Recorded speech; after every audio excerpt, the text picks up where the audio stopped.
भारत देश को वैसे तो कृषि प्रधान देश माना जाता है, लेकिन आखिर क्या वजह है कि मध्य प्रदेश ही नहीं बल्कि पूरे भारत देश के कई राज्यों के किसान जो हैं इन दिनों दिल्ली की बॉर्डर पर लगातार डेरा जमाए हुए हैं। आखिर क्यों किसान नाराज हैं? क्या वाकई में किसान नाराज हैं या फिर ऐसा फिल्मी सीन देश को दिखाया जा रहा है? आज तमाम मसलों पर बात करेंगे।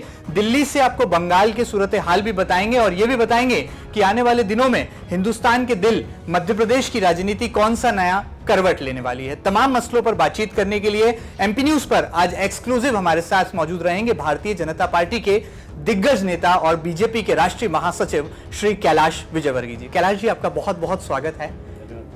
बहुत लंबे अंतराल के बाद कैलाश विजयवर्गीय अपनी बेबाक बात के साथ जो है आज मुखातिब हो रहे हैं मध्य प्रदेश की जनता से, देश की जनता से। सबसे पहले बात कैलाश जी, देश की राजधानी दिल्ली में जो भी कुछ चल रहा है, क्या वाकई में ये कृषि कानून के खिलाफ एक आवाज है या फिर इस आवाज को जो है आक्रामक तरीके से या कहा जाए आर्टिफिशियल तरीके से, कृत्रिम तरीके से देश के सामने प्रस्तुत किया जा रहा है? आखिर सच्चाई क्या है? देखिए, ऐसा है कि डेमोक्रेसी में किसी भी व्यक्ति को बोलने का, आंदोलन करने का अधिकार है और मैं समझता हूँ कि सही बात के लिए अगर आंदोलन करते हैं और सरकार को सुझाव देते हैं तो ये प्रजातंत्र की खूबसूरती भी है कि विरोधी दल या विरोध करने वाले लोग अपनी बात सकारात्मक तरीके से सरकार के सामने रखें। पर यदि आंदोलन करने वाले लोग और आंदोलन के सूत्र दोनों अलग अलग हों तो कहीं पे निगाहें और कहीं पर निशाना, तो फिर देश को विचार करना चाहिए, चिंतन करना चाहिए। मैं समझता हूँ कि नरेंद्र मोदी जी ने किसानों की आय दुगनी करने के लिए जो क्रांतिकारी कृषि बिल लाए, वह बिल वास्तव में किसानों के प्रगति के लिए, किसानों के विकास के लिए है, गाँव के विकास के लिए है और एक कृषि क्रांति का एक बहुत बड़ा मॉडल उन्होंने सामने रखा है। पर जिस तरीके से उसका विरोध हो रहा है, आम किसान नहीं जुड़ा उससे। कुछ किसान यूनियन, किसान संगठन के लोग जुड़े हैं, पर प्रश्न ये उठता है कि देश में किसान आंदोलन चल रहा है और कनाडा के राष्ट्रपति वहाँ से किसान आंदोलन का समर्थन करते हैं। लंदन के अंदर भारतीय राजदूत के सामने खालिस्तानी समर्थन लोग किसान आंदोलन का समर्थन करते हैं। महात्मा गांधी के चेहरे पर खालिस्तान का झंडा लगा देते हैं। ऐसा पहले कभी देश में देखने को नहीं मिला कि देश के आंतरिक जन आंदोलन में कोई बाहर के लोगों का हस्तक्षेप हो।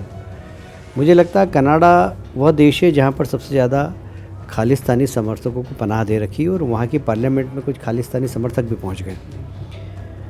तो इसलिए इस आंदोलन को देखने का नज़रिया बिल्कुल साफ़ होना चाहिए कि ये आंदोलन कौन कर रहा है, किस लिए कर रहा है, इसके सूत्र किसके हाथ में है।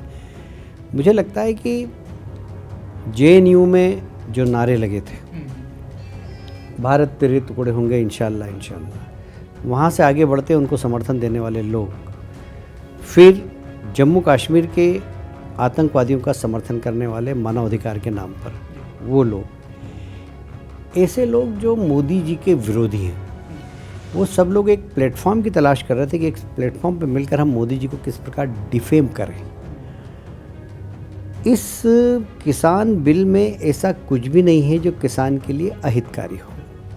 जैसे पहले बात आई कि आप MSP ख़त्म कर रहे हो, सरकार ने कहा कि हम MSP बिल्कुल ख़त्म नहीं करेंगे, हम लिखित में आश्वासन दे देते हैं। आप मंडी ख़त्म कर रहे हो, हम मंडी ख़त्म बिल्कुल नहीं करेंगे, किसानों की मंडी भी रहेगी, प्राथमिकता से वहाँ बेचे, यदि उसको ज़्यादा भाव मिले तो बाहर बेचे।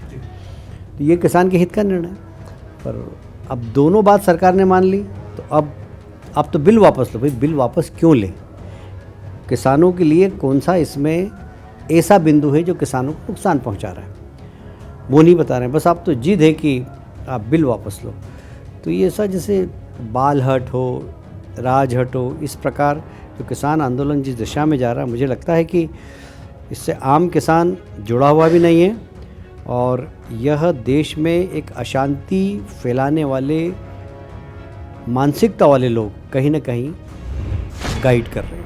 आपको लगता है विदेशी ताकतें भी हैं इस पूरे आंदोलन के पीछे? जिस तरह से पूरे देश में एक माहौल बनाया गया है और बार बार इस बात को साबित करने की कोशिशें की जा रही हैं कि किसान बिल के ज़रिए किसान को ठगने का काम कर रही है देश की सरकार। देखिए, इससे इस बिल के कारण किसानों को फ़ायदा होगा, किसान का उत्पादन बढ़ेगा।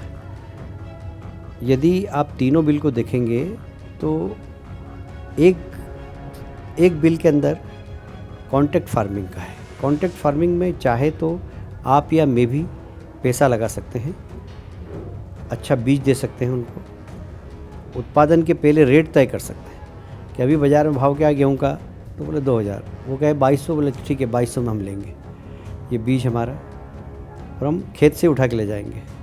किसान को न कटाई लगेगी, न ट्रांसपोर्टेशन लगेगा, न मंडी टैक्स लगेगा, सीधा कोई भी आकर उसमें कॉन्ट्रैक्ट फार्मिंग कर सकता है। उसमें इन्वेस्टमेंट भी होगा, लोग पैसा लगाएंगे। तो एक किसान के लिए मार्केट खुल गया बड़ा, एक देश एक मंडी, जो मोदी जी का नारा है वो साफ दिखाई देता है इस बिल के आने के बाद। पर किसान की प्रगति नहीं हो, देश की प्रगति नहीं हो, हमारे ऐसे देश, चाइना जैसे देश, वो नहीं चाहते कि इस देश के अंदर शांति हो। ऐसे लोग एनजीओ के माध्यम से इन किसान आंदोलन को पीछे से सपोर्ट कर रहे हैं, और मैं समझता हूँ कि ये देश हित का आंदोलन नहीं है। क्या राष्ट्रीय स्तर पर आप इस बात को स्वीकार करते हैं भारतीय जनता पार्टी के महासचिव होने के नाते कि कांग्रेस ने इस आंदोलन को हाईजैक कर लिया है? अब अगला कदम कांग्रेस ये उठा रही है मध्य प्रदेश में खासतौर पर कि पूर्व मुख्यमंत्री कमलनाथ और दिग्विजय सिंह उपवास पर बैठने वाले हैं। क्या आपको लगता है कि किसान यहाँ पर कहीं ना कहीं पॉलिटिकल टूल बन गए हैं? देखिए, उनके साथ दिग्विजय सिंह जी और कमलनाथ जी के बैठने से मध्य प्रदेश में कोई फ़र्क नहीं पड़ेगा। उनके साथ कोई किसान नहीं है। सबसे बड़ा धोखा अगर किसानों के साथ मध्य प्रदेश में किसी ने किया तो दिग्विजय सिंह जी और कमलनाथ जी ने। तो एक दिन नहीं 4 दिन उपवास कर लें, उनकी सेहत ठीक हो जाएगी। वजन कम करना होगा, उनको डाइटिंग वाइटिंग करना होगी, तो चलो इस बहाने हम उपवास से बैठ जाते हैं। बाकी वो भी जानते हैं कि उनके साथ किसान नहीं, और मध्य प्रदेश में कोई फ़र्क नहीं पड़ता। पर ये आंदोलन जिस तरीके से देश के अंदर अव्यवस्था फैलाने का काम कर रहा है, और उसमें कांग्रेस पीछे से, एक सवाल ही पैदा होता है कि वही कांग्रेस जो अपने घोषणा पत्र में इन सारी बातों को घोषणा करते कि जो इस बिल के अंदर प्रावधान है, उनके घोषणा पत्र में वो सारी बातें थी। जब घोषणा पत्र में वो सारी बातें और मोदी जी ने उसको बिल में लाकर सम्मिलित कर दिया, अब इसमें आपका पेट क्यों दुख रहा है? आप उसका विरोध क्यों कर रहे हैं? इसके बारे में कांग्रेस के पास कोई जवाब नहीं। तो दुर्भाग्य है कि इस देश में, देखिए, प्रजातंत्र मजबूत होता है ताकतवर प्रतिपक्ष से, जवाबदार प्रतिपक्ष से। यदि प्रतिपक्ष गैर जवाबदार है तो फिर प्रजातंत्र इससे मजबूत नहीं होता। और दुर्भाग्य से इस देश में गैर जवाबदार प्रतिपक्ष है जो अपनी भूमिका सकारात्मक तरीके से नहीं निभा। कैप्टन अमरिंदर सिंह की भूमिका आप कैसे देखते हैं? क्योंकि लगातार देखने में आ रहा है कि पंजाब, चंडीगढ़ और एनसीआर से लगे इलाकों से जो किसान हैं वो बुलाए जा रहे हैं, रोज़ाना किसानों की तस्वीरें सामने आती हैं। देखिए, अमरिंदर सिंह, मुझे ऐसा लगता है, मैं दूर से देख के जो देखता हूँ, मैं हालांकि किसान आंदोलन से बिल्कुल भी जुड़ा हुआ नहीं हूँ, पर भिंडार वाले को खड़ा किया था इंदिरा जी ने, वो बाद में वो अनियंत्रित हो गया। इस आंदोलन को खड़ा किया अमरिंदर सिंह जी ने, अब वो निकल गया इनके हाथ से। तो मुझे लगता है भिंडर वाले जिस प्रकार खतरनाक हो गया था, उसी प्रकार अमरिंदर सिंह जी के लिए आंदोलन भी खतरनाक हो गया। पहले तो आपने भड़का दिया, अब आपसे नियंत्रण नहीं हो रहा है, तो इतिहास रिपीट हो रहा है। ऐसा लगता है। तो अराजकता का जिम्मेदार कौन? आप किसे जिम्मेदार मानते हैं देश में जो भी कुछ चल रहा है और इस कोरोना काल में इतनी अराजकता? शुरुआत कांग्रेस ने की इसकी, और मैं इसको कांग्रेस को गैर जवाबदार विपक्ष मानता हूँ। कैलाश जी, बंगाल के क्या सूरत हाल है? हाल ही में जो तस्वीरें हमने देखी, सोशल मीडिया के जरिए जो वीडियो सामने आए, किस तरह से वो दिल दहलाने देने वाला एक ऐसा पल था। और जिस वक्त आपका काफिला वहाँ से गुजर रहा था, कैसे आपने उस पूरी घटना का सामना किया? और अब जब आप बुलेट प्रूफ गाड़ी में बंगाल में बेखौफ घूम रहे हैं, तो क्या कोई वातावरण में बदलाव, तब्दीली या परिवर्तन आप देख पा रहे हैं, महसूस कर पा रहे हैं? देखिए, सरकार वहाँ पर है, वो गैर जवाबदार सरकार है, वह तानाशाही सरकार है। उस सरकार के मुख्यमंत्री को सत्ता का अहंकार है, उसके भतीजे को सत्ता का अहंकार है। जब अहंकार आ जाता है तो उसे प्रजातंत्र के सारे मूल्य खत्म हो जाते हैं। और अहंकार इस देश के अंदर किसी का भी नहीं रहा। हम इतिहास पढ़ते हैं, हम रामायण पढ़ते हैं, रावण का नहीं रहा, तो ममता जी का भी नहीं रहेगा। क्योंकि डेमोक्रेसी में जनता के बीच जाना पड़ता है और जनता ठीक समय पर जवाब देगी। तो हमें विश्वास है कि विधानसभा चुनाव में, पर इसके बीच में हमें कितना बलिदान देना पड़ेगा विधानसभा चुनाव तक, ये ज़रूर एक माइंडसेट हमने बनाया है कि और कितना बलिदान लगेगा। हमारे 135 से ज़्यादा कार्यकर्ताओं की हत्या हो चुकी, 1500 कार्यकर्ता हमारे अपंग हो चुके हैं, कम से कम 2000 कार्यकर्ता जेल के अंदर है हत्या के आरोप में, हत्या के प्रयास के आरोप में, एनडीपीएस में। तो ये झूठे केस लगाकर कार्यकर्ताओं को डिमोरलाइज़ करना, पार्टी को डिमोरलाइज़ करना, राष्ट्रीय अध्यक्ष के ऊपर हमला करके पूरे प्रदेश में संदेश देना कि बीजेपी का काम करोगे तो हम जब राष्ट्रीय अध्यक्ष को नहीं छोड़ेंगे तो आपका भी हाल करेंगे। पिछले 7 दिनों में 5 मर्डर हो गए, 5 कार्यकर्ताओं की हत्या हो गई। अभी हमारा संपर्क अभियान चल रहा है, कार्यकर्ता संपर्क अभियान में घर घर जा रहे हैं, तो वहाँ पर कार्यकर्ताओं के साथ निर्दयतापूर्वक मारा।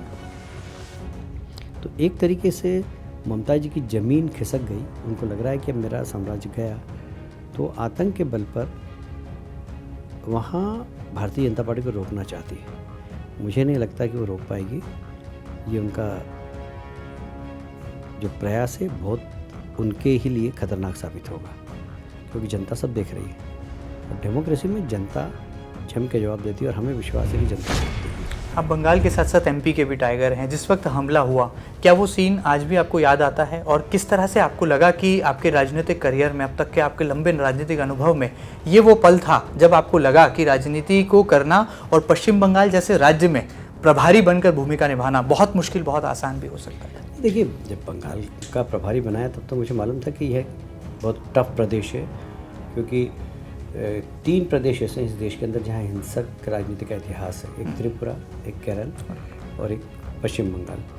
क्योंकि यहाँ पर जहाँ सीपीएम रही वहाँ पर तानाशाही रही, वहाँ एक सीपीएम की एक मानसिकता कि विपक्ष को कुचल दो, तो इसलिए हिंसा की राजनीति का इतिहास 40 साल पुराना है। पर ममता जी के राज में हिंसा की सारी पराकाष्ठा को तोड़ दिया, और सबसे जो दुर्भाग्यपूर्ण पहलू वो है ये कि नौकरशाही का अपराधीकरण। नौकरशाही का राजनीतिकरण तो देखते हम कई जगह है, पर अपराधीकरण, अपराधियों से साठगांठ करके देश के अहित में भी काम कर लेना, ये एक बहुत खतरनाक खेल बंगाल में खेला जा रहा है। ब्यूरोक्रेट्स, IAS IPS वहाँ अपराधियों के साथ मिलकर स्मगलिंग कर रहे हैं, करोड़ों रुपए की संपत्ति बनाई हुई। अभी मुझे एक बहुत जवाबदार अधिकारी ने कहा कि एक ब्यूरोक्रेट की 500 करोड़ की संपत्ति है। 500 करोड़ की संपत्ति मतलब, और बोले ऐसे बंगाल के अंदर 15-20 ब्यूरोक्रेट है जिनकी 500 से 1000 करोड़ की संपत्ति। कैसे बोले सीमावर्ती जिलों पे रहे, वहाँ पर स्मगलिंग की, स्मगलरों से इनके अच्छे संबंध हैं, तो काउ स्मगलिंग, गोल्ड स्मगलिंग और पता नहीं कितने प्रकार की स्मगलिंग वहाँ पर। आप सरकार में आएंगे तो ऐसे अधिकारी एक्सपोज होंगे? एक्सपोज भी होंगे, ये सब बंद होंगे, ये देश विरोधी गतिविधियाँ सारी समाप्त होगी, रोकेंगे इसको। क्या लगता है कैलाश जी, बंगाल में अब वो वक्त आ गया है, या पश्चिम बंगाल उस मुहाने पर आकर खड़ा है कि राष्ट्रपति शासन की भी दरकार है, और वो महसूस की जाने लगी है? जिस तरह से हमले हो रहे हैं, जिस तरह से आपने गिनती और आंकड़े सामने रखे हैं, बीजेपी के कार्यकर्ताओं की हत्याएं हुई, घायल। देखिए, ऐसा है कि भारतीय जनता पार्टी ने हमेशा धारा 356 का विरोध किया। हम कभी भी चुनी हुई सरकार को गिराने के पक्ष में नहीं रहे। आप देखिए, मोदी जी के प्रधानमंत्री बनने के बाद हमने धारा 356 का कोई उपयोग किया नहीं है। पर बंगाल एक ऐसा प्रदेश है जहाँ पर यदि निष्पक्ष निर्भीक चुनाव कराना है और आम मतदाता निर्भीक होकर मतदान कर सके, उसके लिए ज़रूरी कि या तो राष्ट्रपति शासन हो, या चुनाव आयोग ये सुनिश्चित करे कि राज्य की मशीनरी का उपयोग हम चुनाव में नहीं लेंगे। यदि राज्य की मशीनरी का उपयोग चुनाव के अंदर लिया, वहाँ की पुलिस का उपयोग किया, तो चुनाव निष्पक्ष नहीं हो सकते, क्योंकि पुलिस और गुंडे मिलकर पूरे पोलिंग बूथ पर कब्जा कर लेंगे। इसलिए चुनाव आयोग को भी आज हमने ज्ञापन दिया है और हमने उनसे कहा है कि अभी से सेंट्रल फोर्स भेजिए, और या तो आप राष्ट्रपति शासन लगवाइए या फिर ये जवाबदारी लीजिए कि बंगाल का हर एक नागरिक निर्भीकता से वोट डाल सके। उसके लिए राज्य सरकार की मशीनरी का उपयोग चुनाव प्रक्रिया में नहीं।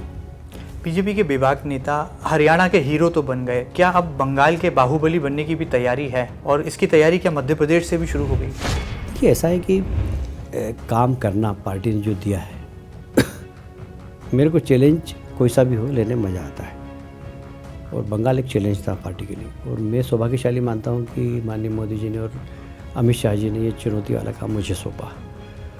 तो इससे पता लगता है कि मुझ पर विश्वास है उनको, तो और मैं उनके विश्वास पे खरा उतरूँ, इसलिए मैंने बिल्कुल प्राणपण से लग गया मैं। और वहाँ पार्टी की सरकार बनाना है, तो मैं बाहुबली बनूँ या नहीं बनूँ, पर पार्टी वहाँ पर बाहुबली बने और जो वहाँ अवैध गतिविधि करने वाले बाहुबली हैं वो नेस्त नाबूद हो। तो एक बड़ी चुनौती है बंगाल, और मुझे बहुत गर्व है कि पार्टी का केंद्रीय नेतृत्व उसके प्रति गंभीर है। अभी राष्ट्रीय अध्यक्ष जी गए थे, गृह मंत्री गए थे, फिर राष्ट्रीय अध्यक्ष जी आए, फिर गृह मंत्री आए, तो लगातार उनका मार्गदर्शन मिल रहा है और हमने जो लक्ष्य तय किया हम उस लक्ष्य तक 100% पहुँचेंगे। मैंने तो ऐसा भी सुना है कि केंद्रीय गृह मंत्री अमित शाह जी और आपकी सियासी स्टाइल जो है वो बड़ी मिलती जुलती है। आप जो भी करते हैं सीधा करते हैं, स्पष्ट करते हैं, बेबाक करते हैं। आने वाले दिनों में राष्ट्रीय स्वयंसेवक संघ के सुप्रीमो मोहन भागवत जी भी पश्चिम बंगाल आने वाले हैं। केंद्रीय गृह मंत्री जी के भी कई दौरे यहाँ पर प्रस्तावित हैं। किस तरह की तैयारी है और क्या उनका सियासी स्टाइल बंगाल में देखने को मिलेगा? देखिए, बंगाल में हमारा लक्ष्य सरकार बनाना, और सरकार बनाने के लिए जो भी करना हो, आपको अगर चुनाव जीतना है तो आपको सामने वालों को कमज़ोर करना पड़ेगा, उनकी पार्टी को कमज़ोर करना पड़ेगा, उनके वो अस्त्र शस्त्र जो उनके पास हैं उसके जवाब के लिए हमारे पास शस्त्र होना चाहिए। शस्त्र मतलब हथियार नहीं है, शस्त्र मतलब रणनीति, योजना, तो वो होना चाहिए। इसलिए बहुत वहाँ पर एक कह सकते हैं कि हम कि देश का एक सबसे बड़ा चुनौती वाला प्रदेश है और वहाँ पे चुनौती वाला चुनाव भी है। हम उसको बहुत बारीकी से अध्ययन कर रहे हैं, इसलिए मैंने अपना डेरा बंगाल में डाल रखा है। मैं इंदौर 5-7-8 दिन में एक दिन के लिए आता हूँ और फिर वापस निकल जाता हूँ। तो हमें विश्वास है कि हमने जो लक्ष्य तय किया हम उस पर पहुँचेंगे। और ममता जी को उल्टी गिनती शुरू हो गई है, कहा जा 100% उल्टी गिनती चलो। कैलाश जी, बंगाल में तो आप बीजेपी का कमल खिला ही रहे हैं और बहुत दमदारी से उसके कई सियासी सीन भी जो है पूरे देश ने देखे हैं। मध्य प्रदेश की थोड़ी सी बात करें तो ऐसा कहा जा रहा है कि यहाँ के किसानों को मनाने के लिए आपको जिम्मा सौंपा गया है। यही वजह है कि इंदौर में जो बड़ा किसान सम्मेलन हो रहा है उनके बीच में जब आप अपने मन की बात रखेंगे, किसानों की मन की बात सुनेंगे, तो क्या लगता है कि किसानों के बीच में ये जो किसान आंदोलन की भ्रांति के बादल हैं ये छट पाएंगे? देखिए, मध्य प्रदेश में किसानों में भ्रांति नहीं है। मध्य प्रदेश के किसान भारतीय जनता पार्टी के साथ हैं, शिवराज जी के प्रति विश्वास व्यक्त करते हैं और मुझे लगता है कि मध्य प्रदेश में हमें कोई बहुत ज़्यादा सिखाने की और बहुत ज़्यादा समझाने की ज़रूरत नहीं। मध्य प्रदेश का किसान समझदार है और भारतीय जनता पार्टी के ऊपर विश्वास है और मोदी जी के ऊपर उनका विश्वास है। मोदी जी ने जो बिल लाए, सब किसान, मेरे पास बहुत सारे किसान नौजवानों के फ़ोन भी आए और सब कह रहे हैं कि हम तो बोलो तो अब दिल्ली आ जाएँ, इनके खिलाफ़ प्रदर्शन करें। मैंने क्या नहीं, ऐसा नहीं करना हमको। हम तो अपने स्तर पर ही वहीं पर वहाँ के किसान भाइयों को समझाएं कि इनकी गलतफहमी में नहीं आ जाए। तो मध्य प्रदेश के में कहीं कोई अशांति नहीं। क्या ज़रूरत पड़ी तो कैलाश विजयवर्गीय ट्रैक्टर लेकर भी निकलेंगे? जैसे हमने पूर्व में देखा कमलनाथ सरकार में आपने ट्रैक्टर रैली निकालकर शक्ति दिखाई थी, सियासी शक्ति। कर सकते हैं। ऐसा है कि किसान भारतीय जनता पार्टी के साथ है, उनके साथ प्रदर्शन भी कर सकते हैं, मोदी जी के समर्थन में रैली निकाल सकते हैं और मुझे विश्वास है कि इंदौर से 1-2 लाख किसान इकट्ठे हो सकते हैं। कोई खास बात नहीं। कैलाश जी, दिल्ली बहुत समय आपने बिताया, अब तो जेपी नड्डा जी की टीम में दोबारा आपको राष्ट्रीय महासचिव भी बनाया गया। बंगाल में भी आप लगातार व्यस्त हैं, लेकिन एमपी की 7.5 करोड़ जनता जो कैलाश विजयवर्गीय को मिस करती है, उनके लिए क्या पैगाम है? आखिर कब उनका ये जो कहना चाहिए इंतज़ार है ये ख़त्म हो जाएगा? देखिए, ऐसा है कि मैं अब मध्य प्रदेश के बाहर निकल गया और हमारे जो शीर्ष नेतृत्व है उन्होंने मुझे एक अलग प्रकार की जवाबदारी दी है। तो मैं मध्य प्रदेश में आऊँ इसके भी कोई आवश्यकता भी नहीं, क्योंकि मैं जिस स्तर पर अभी काम कर रहा हूँ वहाँ से पलटना बहुत मुश्किल है। पर फिर भी मध्य प्रदेश तो मेरा है। मैं आता हूँ, यहाँ लोगों से मिलता हूँ, काम करता हूँ। विधानसभा के चुनाव थे, मैं आया, मुझे जो जवाबदारी थी उसका मैंने निर्वहन किया और मुझे इस बात का गर्व है कि मैं भले ही मध्य प्रदेश में कम रहता हूँ पर मध्य प्रदेश के लोग मुझे प्यार करते हैं, स्नेह देते हैं और अपना मानते हैं। तो भले ही मैं कम समय दूँ पर लोग उसको अप्रिशिएट करते हैं कि मैं जहाँ काम कर रहा हूँ अच्छा काम कर रहा हूँ। तो मध्य प्रदेश तो अपना होम टाउन है, कोई खास बात नहीं। एमपी में आपका दिल धड़कता है, एमपी में आपका दिल बसता है। इन दिनों शिवराज सिंह चौहान और ज्योतिरादित्य सिंधिया जी की पॉलिटिकल केमिस्ट्री दिखाई दे रही है। आपको क्या लगता है ये पॉलिटिकल केमिस्ट्री लंबी चलने वाली है? अब हम तो शुभकामना दे सकते हैं और हमें देना भी चाहिए यदि केमिस्ट्री अच्छी है तो। आपको लगता है कि ये जो चुनाव है ये जोड़ियों के आधार पर लड़ा गया था? उपचुनाव में आपने भी खूब पसीना बहाया, हमने आपके तूफानी रोड शो भी देखे, कई जनसंपर्क, कई सभाओं में आपके बेबाक भाषण भी सुने। आपको लगता है ये जोड़ी का चुनाव था? एक तरफ कमलनाथ दिग्विजय थे तो एक तरफ सिंधिया और शिवराज थे। देखिए, भारतीय जनता पार्टी में जोड़ी वोड़ी नहीं होती। भारतीय जनता पार्टी में कार्यकर्ता चुनाव लड़ता है। अब ये बात सही, जो नेतृत्व करता है उसके नाम पर चेहरा बनता है, पर यहाँ कार्यकर्ता पार्टी के लिए जीता है, पार्टी के लिए मरता है और एक आइडियोलॉजी के लिए काम करता है। कांग्रेस में जोड़ी होती है, गुट होते हैं, एक इसका गुट एक उसका गुट। अब कमलनाथ जी हार गए तो दिग्विजय सिंह गुट ने अभी बयान दिया कि कमलनाथ जी के कारण हारा है, कमलनाथ जी ने दिग्विजय सिंह को भाव नहीं दिए। तो ये सब कांग्रेस में था, हमारे यहाँ कुछ नहीं है। हमारे यहाँ सब लोग लग जाते हैं। मुझे हमारे राष्ट्रीय अध्यक्ष जी ने कहा कि यार मध्य प्रदेश जाओ 10 दिन के लिए, जरा वहाँ काम करो, तुम्हारी ज़रूरत है। तो मैं आ गया यहाँ पर। तो क्या कोई ज़रूरी थोड़ी है कि कार्यकर्ता भारतीय जनता पार्टी का एक आइडियोलॉजी के लिए काम करता है, व्यक्ति के लिए काम नहीं करता। कोई मुझसे कहे कि मैं शिवराज जी के लिए काम करता हूँ, नहीं, मैं पार्टी के लिए काम करता हूँ।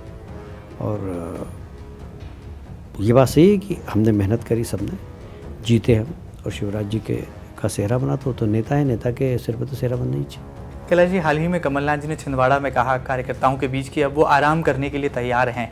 हालांकि आज उन्होंने उसका स्पष्टीकरण भी दिया। तो आपको लगता है कि कई ऐसे नेता हैं कांग्रेस में जो कि रिटायरमेंट ले लेना चाहिए, उनको कोई नसीहत, कोई सलाह? नहीं, राजनीति में ऐसा कहा जाता है कि 60 साल की उम्र में तो जवानी आती है। तो कमलनाथ जी अभी युवा हैं, युवा नेता हैं, और उनको इतनी जल्दी निराश होने की ज़रूरत नहीं है। हार जीत चलती रहती है, तो संघर्ष करें। हमेशा सत्ता की राजनीति देखिए, विपक्ष की मध्य प्रदेश में राजनीति करें, ज़रा मैदान में उतरें, और निराश होने की ज़रूरत नहीं। हमारी शुभकामना है, मैदान में बैठे रहें। कैलाश जी, हमने सुना कि स्थानीय राजनीति में ताई और भाई के बिना भाजपा ही अधूरा है। अब एक बार फिर मध्य प्रदेश में 16 नगर निगमों के चुनाव का बिगुल बज चुका है। कहा जा रहा है कि जनवरी में चुनाव प्रस्तावित है नए साल में। आपको लगता है कि एक बार फिर जो उपचुनाव में बीजेपी का कमल खिला, जो प्रचंड जीत आपकी पार्टी को मिली, क्या वो क्रम जारी रहने वाला है? देखिए, ताई और भाई का जो प्रयोग है ना, वो कोई इंटरव्यू इस प्रश्न के बिना अधूरा रह जाता। तो आप लोग जरूर से उसको प्रश्न पूछ लेते हैं। मुझे समझ में नहीं आता ताई और भाई क्या। ताई हमारी नेता हैं, हम उनके कार्यकर्ता हैं, और इसलिए ताई और भाई का कुछ है नहीं। पर आप लोगों को प्रश्न के बिना इंटरव्यू पूरा ही नहीं होता है। पर्दे के पीछे तो हमने बहुत सी बातें सुनी है, क्या वो वास्तविकता है या कोई सच्चाई है, या फिर यह महज एक बनाया हुआ प्रपोगंडा? देखिए, ऐसा है कि मेरा काम ऐसा है कि पर्दे के पीछे कुछ भी नहीं होता, जो भी होता सरेआम होता है। यदि मेरी ताई से किसी बात से असहमति होती है तो मैं सरेआम कहता हूँ कि मैं असहमत हूँ, और ताई अच्छा काम करती है तो मैं अप्रिशिएट भी करता हूँ। तो ताई हमारी नेता हैं, और बहुत सहज सरल, इतने लंबे समय तक उन्होंने शहर का नेतृत्व किया और बेदाग रहकर राजनीति की। तो ये हमारे इंदौर शहर के लिए गर्व की बात है, और मैं उनको इस बात के लिए अप्रिशिएट भी करता हूँ। इंदौर में क्या देखा जा रहा है? सामान्य हो गया है महापौर का पद। उम्मीदें हैं कि सामान्य हुआ है तो एक बार फिर जो है या तो किसी विधायक को या कोई ऐसा चेहरा लाया जाए। देखिए, पार्टी जिसको अवसर देगी वो जीतेगा, क्योंकि इंदौर के लोग बहुत जागरूक हैं। इंदौर से लोग प्यार करते हैं, और सबको मालूम है कि शहर को कोई सुधार सकता है तो भारतीय जनता पार्टी ही ठीक कर सकती है। क्योंकि भारतीय जनता पार्टी के नगर निगम में सत्ता संभालने के बाद ही इस इंदौर शहर में विकास की शुरुआत हुई, और मुझे गर्व है इसका कि वो सौभाग्य मुझे मिला था मेयर की हैसियत से काम करने का। तो हमने इंदौर को उस समय प्लान किया था, वो प्लान आज सारे एग्जीक्यूट हो रहे हैं, और आज इंदौर शहर हमें दिखाई दे रहा है। मैंने जब प्लान बनाया था इंदौर का, उस वक्त तो लोगों ने बड़ा मजाक उड़ाया था कि यार तनख्वाह बांटने के लिए पैसा नहीं और करोड़ों रुपए का प्लान बना रहे हो। पर आज जब वो करोड़ों रुपए का प्लान आज सार्थक होकर ज़मीन पर उतर आया, तो आज इंदौर एक बार नहीं, 2 बार नहीं, 3-3, 4-4 बार फर्स्ट आया है। तो ये एक लंबी श्रृंखला है विकास की, कार्यकर्ताओं का समर्पण है, जनता का विश्वास है, तब जाकर इंदौर आज नंबर 1 बना है। आप भी महापौर रहे, आपकी नज़र में महापौर कैसा होना चाहिए? क्योंकि इंदौर को बड़ा हरफनमौला चेहरा लगता है, और आप जैसे हरफनमौला व्यक्तित्व ने जब इस पद को देखा है और बहुत करीब से आपने इसको अनुभव भी किया है। जो मेयर बनेगा वो हरफनमौला हो जाएगा। कुर्सी का ही प्रताप ऐसा है। कैलाश जी, बहुत सारी बातें की, और जाते जाते क्या कहना चाहेंगे एमपी के किसानों से और उन किसान भाइयों से जो कि लगातार इस किसान आंदोलन को लेकर कुछ कंफ्यूजन की स्थिति में हैं तो कुछ सरकार के साथ हैं? देखिए, ऐसा है कि विश्व की कितनी बड़ी समस्या हो, उसका निराकरण चर्चा से होता है, टेबल से होता है। टेबल पर बैठ के बात करेंगे तो निराकरण होगा। और केंद्र सरकार ने 1 बार नहीं, 2 बार नहीं, 3 बार नहीं, 4-4, 5-5 बार हर स्तर पर चर्चा की, पर जो लोग आंदोलन कर रहे हैं वो निराकरण नहीं चाहते। ये बहुत साफ हो गया, सारे देश के सामने साफ हो गया कि सरकार तो उनकी हर बात मान रही है। अब वो इस बात पे आ गई कि बिल ही वापस ले लो। तो ये तो बेकार का हट है, और मैं समझता हूँ कि डेमोक्रेसी में ऐसा हट कोई भी स्वीकार नहीं करेगा। और मुझे लगता है कि किसान भाइयों के नाम पर जो लोग आंदोलन कर रहे हैं उन्हें एक बार विचार करना चाहिए, क्योंकि जो सो रहा है उसको तो आप जगा सकते हैं कि भाई उठ जाए, पर जो सोने का नाटक कर रहा है उसको जगाना बड़ा मुश्किल होता है। तो ये आंदोलन मुझे लगता है कि एक नाटक का स्वरूप है, और इसलिए इसका निराकरण नहीं निकल रहा है। और यह भगवान नहीं करे कि कोई खराब दशा में पहुंचे। बहुत बहुत शुक्रिया कैलाश जी, आपने हमें समय दिया। तो आपसे बीजेपी के राष्ट्रीय महासचिव कैलाश विजयवर्गीय जो कि बता रहे थे कि किस तरह से दिल्ली की बॉर्डर पर लगातार किसानों का आंदोलन नहीं बल्कि किसानों का नाटक चल रहा है। बंगाल के सूरत हाल भी उन्होंने साझा की, और मध्य प्रदेश की राजनीति में कब हरियाणा के हीरो और बंगाल के बाहुबली बनने के बाद एमपी में कैलाश विजयवर्गीय की गर्जना सुनाई देगी, इसे लेकर भी उन्होंने संकेत दिए हैं। फिलहाल एमपी न्यूज पर खबरों का काफिला इसी तरह से रफ्तार पकड़ता रहेगा। आप कहीं मत जाइएगा, लगातार बने रहिएगा आपके अपने न्यूज चैनल एमपी न्यूज के साथ। फिलहाल दीजिए इजाजत, नमस्कार।